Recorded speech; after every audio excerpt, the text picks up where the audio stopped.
Hello everyone, welcome back to this channel. On today's video, I'm going to show you how to upload files to Google Drive.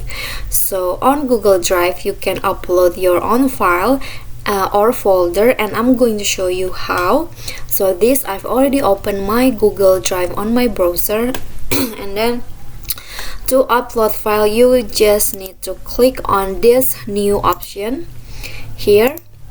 And you can choose whether to upload a file or upload a folder. I'm going to show you to upload a file first.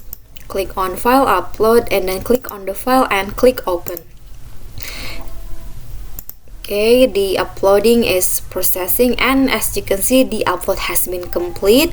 If you want to upload another, just click on the new again and then click folder, upload, and click on the folder that you want to upload. Okay, just wait. Okay, the upload has been complete. Okay, so that is all. That is how you can upload folder or files to Google Drive. I hope this video is helpful to you. Don't forget to click the thumbs up icon, leave a comment, and subscribe our channel for more contents. I'll catch you on the next video.